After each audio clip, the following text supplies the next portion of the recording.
Assalamualaikum warahmatullahi wabarakatuh. Selamat malam, Ibu-ibu.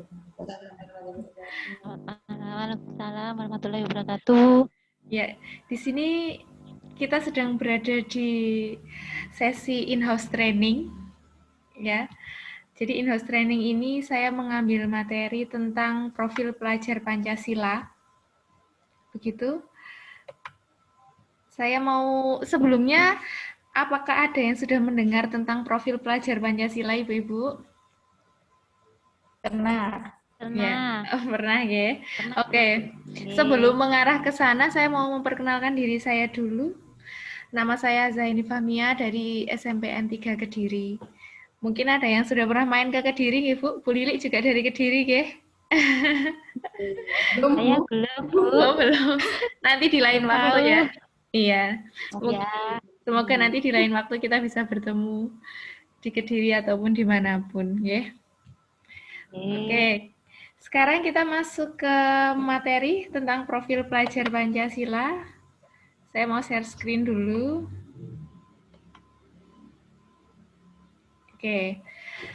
Yang pertama, untuk profil pelajar Pancasila sendiri sekarang sudah mulai diterapkan. Apalagi kita sebagai sekolah penggerak, kita diharuskan untuk menerapkan profil pelajar Pancasila. Sebenarnya profil pelajar Pancasila yang seperti apa sih yang diinginkan? Kan seperti itu ya, Ibu-ibu. Oke. Sebelum mengenal lebih dalam tentang profil pelajar Pancasila, kita belajar dulu tentang definisinya. Apa sih definisi dari profil pelajar Pancasila itu, gitu ya?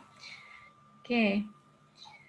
Profil pelajar Pancasila adalah profil lulusan yang bertujuan menunjukkan karakter dan kompetensi yang diharapkan diraih dan menguatkan nilai-nilai luhur Pancasila peserta didik dan para pemangku kepentingan.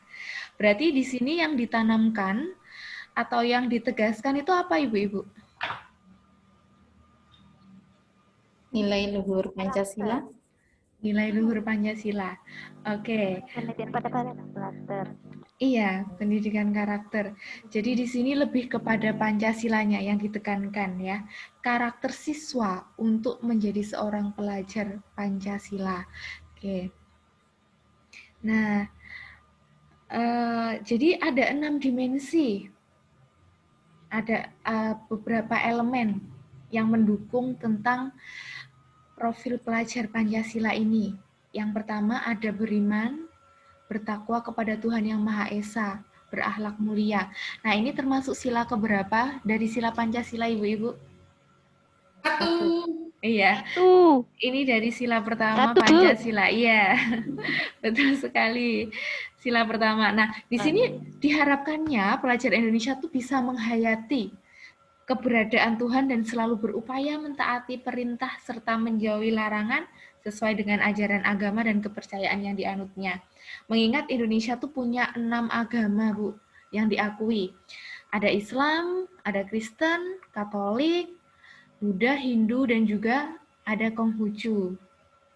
Nah, di sini tentunya diharapkan juga para pelajar ini memiliki jiwa saling menghormati, saling menghargai, yang diwujudkan melalui sila Pancasila, sila pertama. Seperti itu. Nah, beriman dan bertakwa kepada Tuhan Yang Maha Esa bisa diwujudkan dalam bentuk akhlak yang mulia. Baik dalam beragama, akhlak yang baik kepada diri sendiri, kepada sesama manusia, kepada alam, dan juga kepada negara Indonesia. Begitu. Terus yang kedua, diharapkan juga pelajar Pancasila itu memiliki kebinekaan yang global. Semboyan Indonesia sendiri kan Bhinneka Tunggal Ika, yang artinya apa, Ibu-ibu? Berbeda-beda tetapi tetap satu jua. Iya, betul sekali, berbeda-beda tetapi tetap satu jua. Nah, pelajar Indonesia yang berkebinekaan global ini memiliki identitas diri yang matang, di mana peserta didik itu mampu menunjukkan dirinya sebagai representasi budaya luhur bangsanya, sekaligus memiliki wawasan serta keterbukaan tentang eksistensi ragam budaya daerah, nasional, dan juga global. Indonesia kan juga dikenal dengan negeri yang kaya akan budayanya kan, Ibu-ibu. Baik itu budayanya berupa eh, tarian, terus berupa bahasa, yang bahkan itu bisa mendunia begitu. Bahkan salah satunya dari bahasa daerah yang bisa menjadi budaya, itu di Australia bahasa Indonesia dijadikan sebagai salah satu mata pelajaran, kan seperti itu. Terus pelajar Indonesia juga diharapkan punya sikap menghormati keberagaman dan toleransi terhadap perbedaan. Apalagi kalau di sekolah, siswa-siswa tuh sangat beragam, baik itu agamanya, sukunya, terus etnisnya, itu sangat beragam. Nah, di sini siswa itu diharapkan punya rasa toleransi yang tinggi gitu. Terus untuk mencapai kebinekaan global ini, pelajar Indonesia juga harus bisa mengenal, menghargai budaya, dapat berkomunikasi dan berinteraksi antar budaya, berefleksi dan bertanggung jawab terhadap pengalaman kebinekaan, serta berkeadilan sosial. Seperti itu. Terus yang ketiga ada mandiri.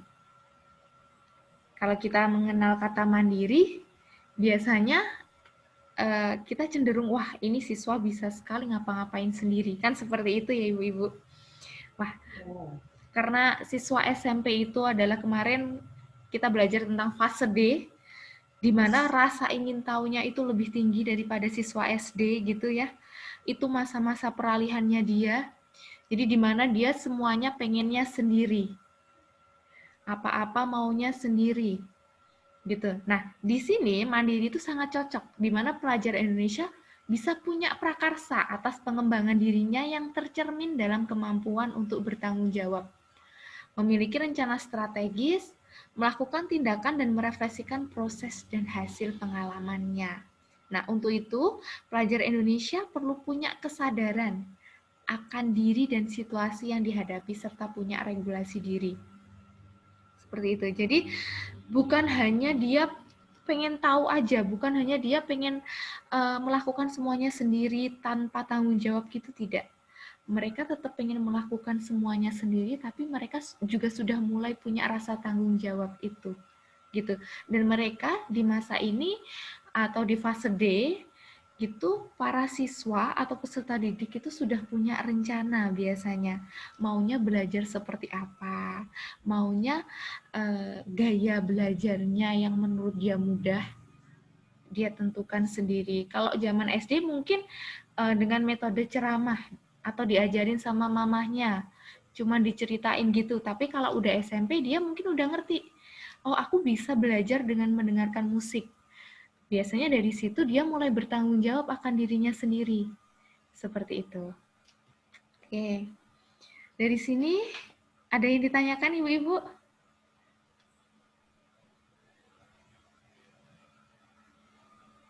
Apa lanjut saja?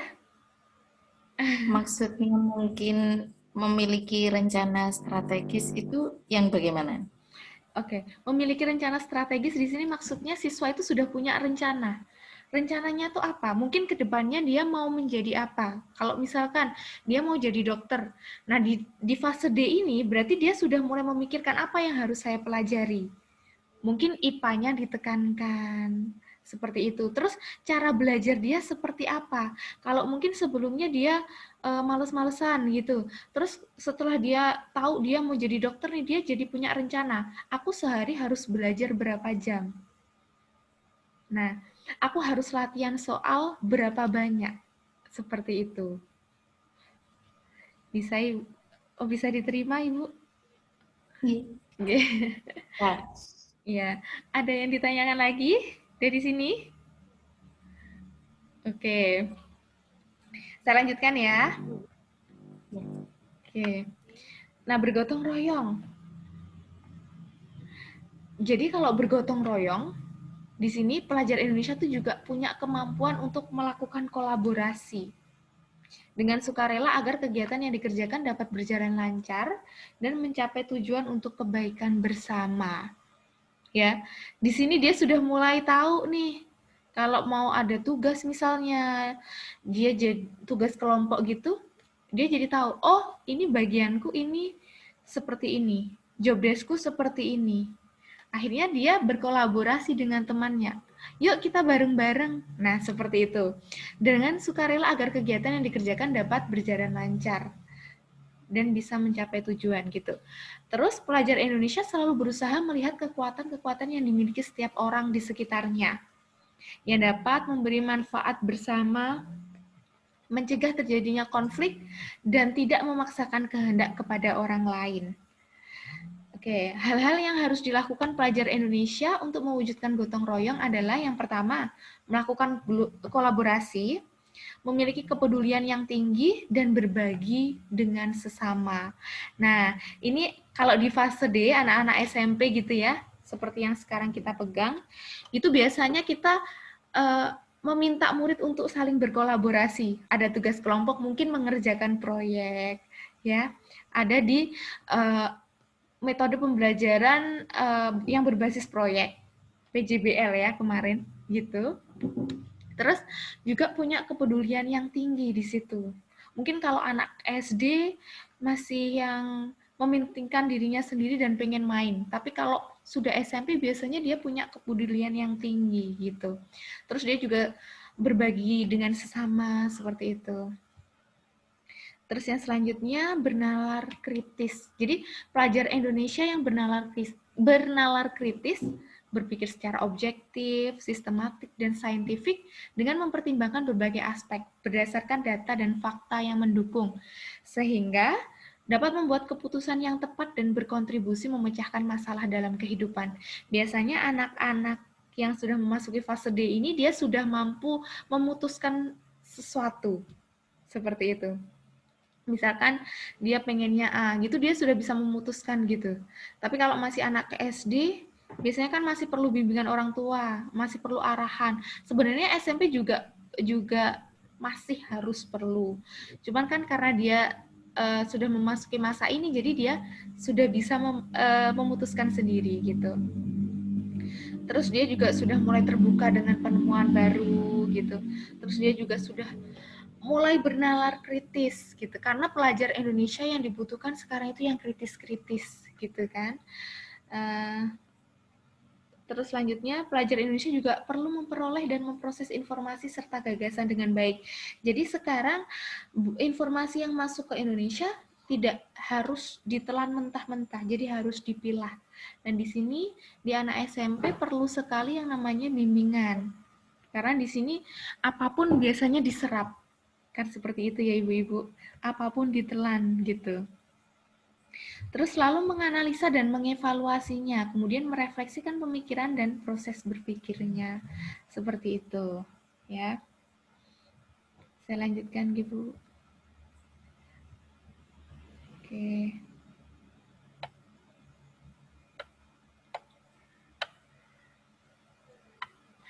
Oke, selanjutnya kreatif. Nah, di sini kalau kita mendengar kata kreatif, apa yang ada di pikiran ibu-ibu kalau saya mengatakan kata kreatif gitu? Apa yang dipikirkan? Bisa menciptakan sesuatu. Bisa menciptakan sesuatu, iya? Ada yang lain?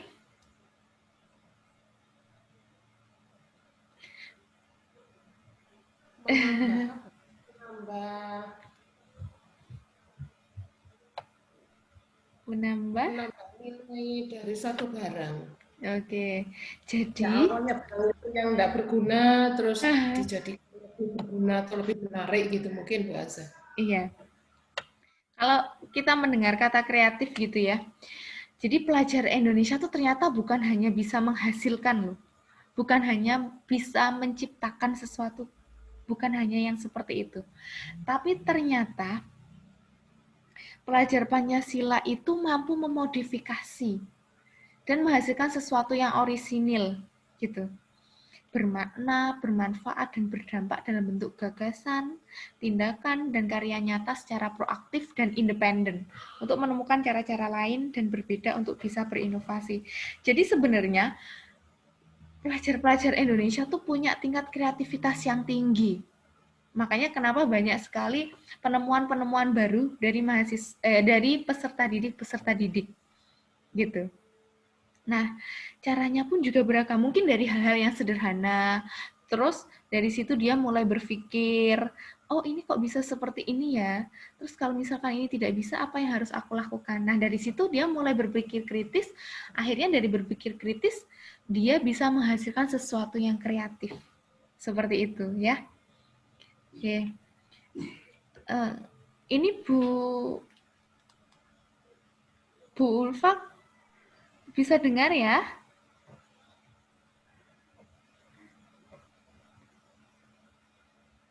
Oke, saya lanjutkan lagi. Oke, untuk pelajar Indonesia yang kreatif. Jadi pelajar Indonesia yang kreatif itu maksudnya apa? Pengennya bagaimana? Oke, pelajar Indonesia yang kreatif itu pelajar yang bisa menghasilkan gagasan atau karya. Kan sekarang ini di fase D, tuh pasti banyak anak-anak yang punya ingin tahu yang tinggi, rasa ingin tahu yang tinggi. Nah, dari situ dari rasa muncul rasa ingin tahu, akhirnya muncullah sebuah gagasan. Dari gagasan itu diwujudkan melalui sebuah karya. Kan seperti itu. Akhirnya dia punya keluasan berpikir dalam mencari alternatif maupun solusi dari permasalahannya. Nah, mungkin seperti itu. Oke. Nah, ini ada beberapa ringkasan dari dimensi dan elemen profil pelajar Pancasila yang sudah saya sebutkan tadi. Dari mulai ada yang beriman dan bertakwa kepada Tuhan, terus ada yang berkebinekaan, bergotong royong, mandiri, bernalar kritis dan kreatif gitu ya. Nah, di sini lebih ringkes lagi contoh-contohnya di sini. Kalau yang beriman misalkan akhlak beragama yang bagaimana? Pastinya sesuai dengan agama yang mereka anut masing-masing. Terus akhlak pribadi. Biasanya akhlak pribadi ini terbentuk dari lingkungan terkecilnya, yaitu keluarga. Benar begitu, Bapak Ibu? Ibu-ibu? Iya. Nah, Bu. Oke. Bapaknya loh. Ya, saya ngetes sih, Bu. Berarti masih seger ini, belum ngantuk. Gitu. Iya. Iya. Masih seger ya, Bu? Oke. Oke, terus ada akhlak kepada manusia. Saya jadi ketawa.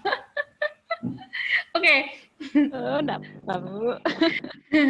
Kalau akhlak kepada manusia ini biasanya kepada temennya. Kalau di sekolah kan seperti itu. Terus kepada orang-orang sekitar gitu.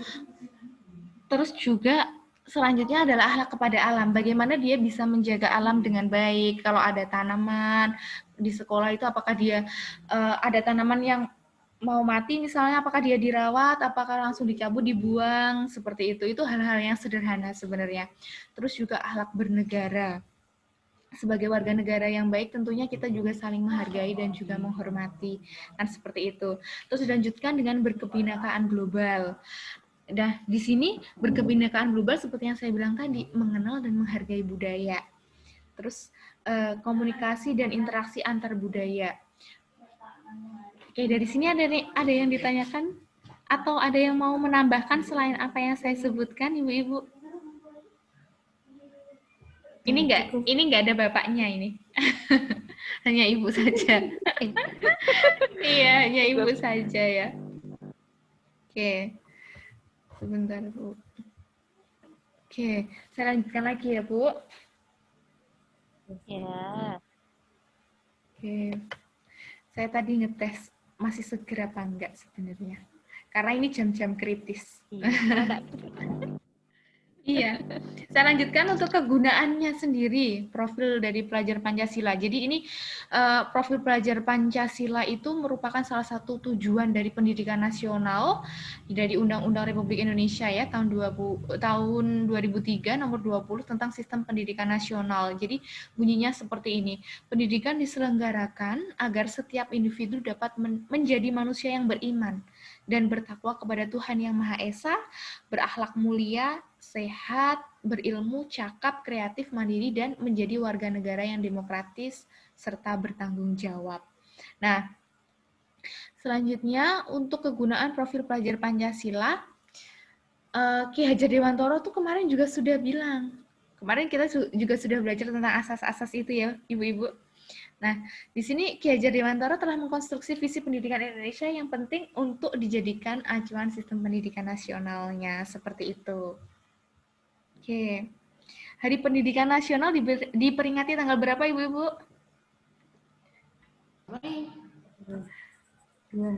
2 Mei. Oke, masih ingat ya berarti. Mei. Ya. Nih, ini kegunaannya tadi. Jadi untuk profil pelajar Pancasilanya sendiri itu upaya menerjemahkan tujuan dan visi pendidikan ke dalam format yang lebih mudah dipahami oleh seluruh pemangku kepentingan pendidikan gitu. Kalau rumusan profil pelajarnya, Pancasila dibuat dengan tujuan sebagai kompas bagi pendidik dan pelajar Indonesia. Segala pembelajaran, program, dan kegiatan di satuan pendidikan bertujuan akhir ke profil pelajar Pancasila gitu. Terus nih, bagaimana profil pelajar Pancasila itu diterapkan dalam pembelajaran dengan kurikulum sekolah penggerak? Kira-kira bagaimana? Bagaimana Ibu-Ibu? Berintegrasi dalam pembelajaran. Berintegrasi dalam pembelajaran. Ada lagi?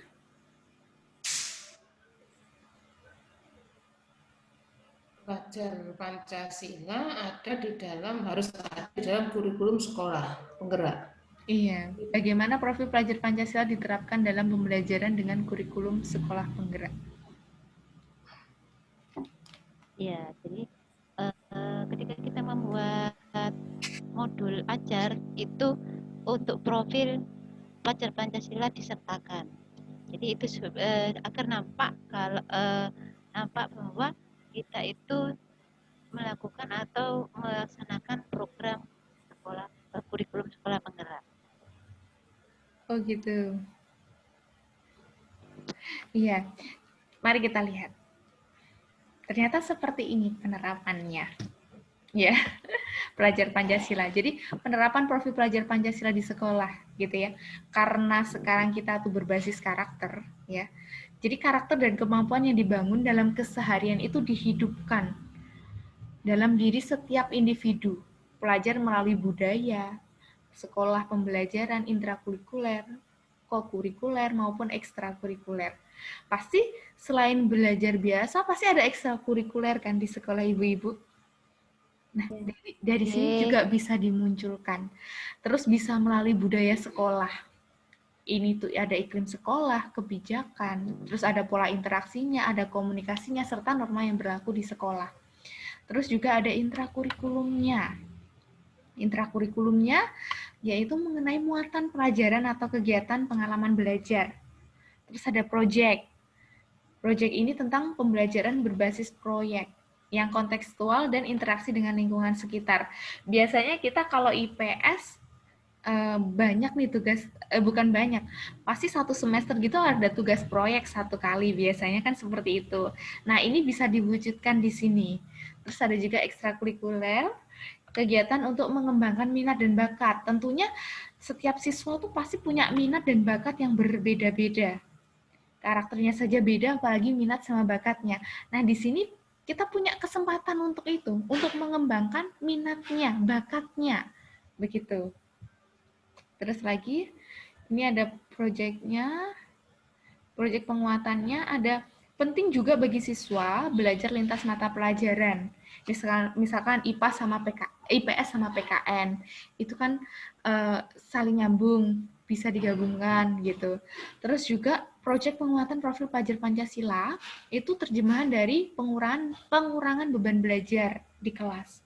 Jadi siswa tuh punya kesempatan untuk belajar di setting yang berbeda gitu. Terus juga beban kerja guru ya nggak perlu dipertahankan nih, tidak dikurangi, sehingga alokasi waktu satu mata pelajaran itu bisa dibagi 2, intrakurikuler dan kokurikuler gitu. Oke. Nih, ada kegiatan pembelajaran di sini, ditambahkan terus profil pelajar Pancasila, nantinya akan menghasilkan mata pelajaran. Seperti itu. Oke. Nih, digambarkan seperti jus.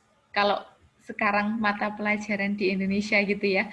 Semuanya diserap sama siswa, apapun digabung jadi satu, nanti di blender gitu, di mix terus diminum sama. Sekarang kan juga seperti itu ya ibu-ibu. Semua diterimakan ke siswa.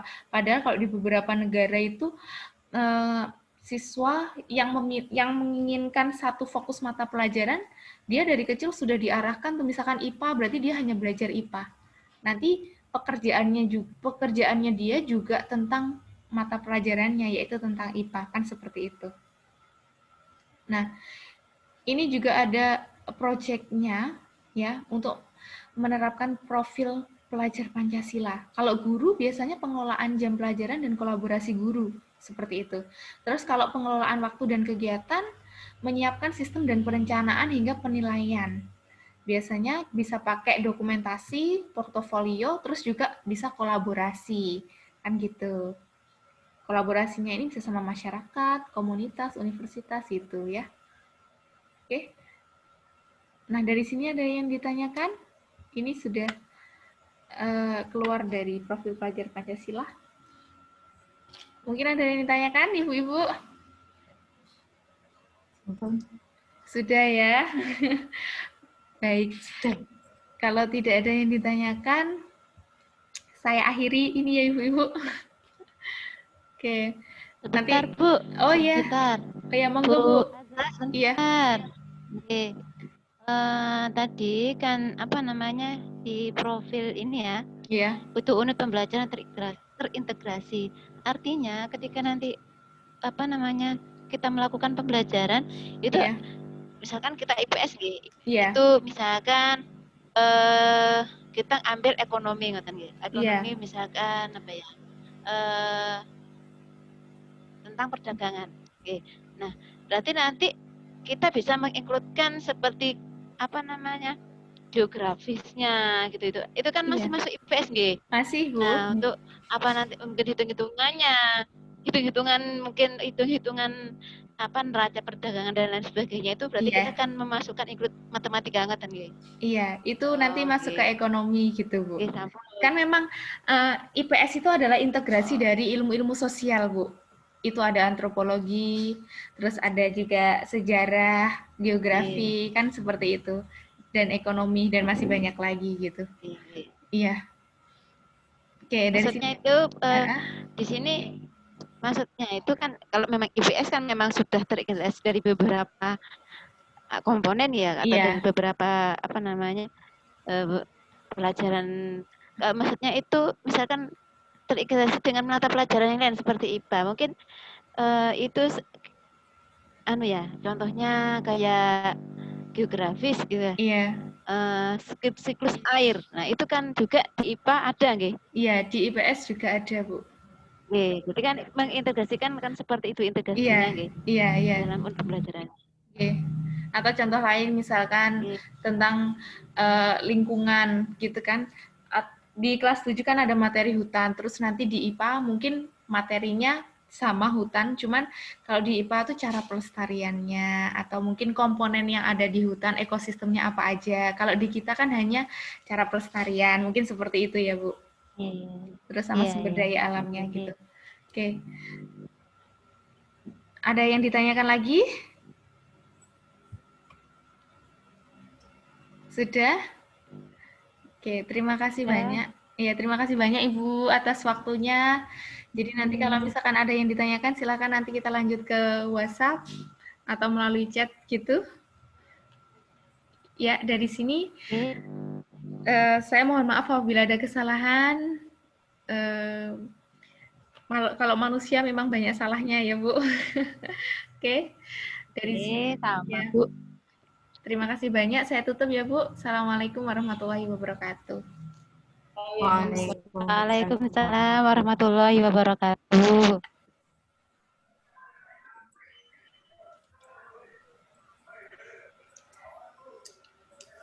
Saya apa bisa seperti Rekodnya dimatikan ya? Iya, belum dimatikan.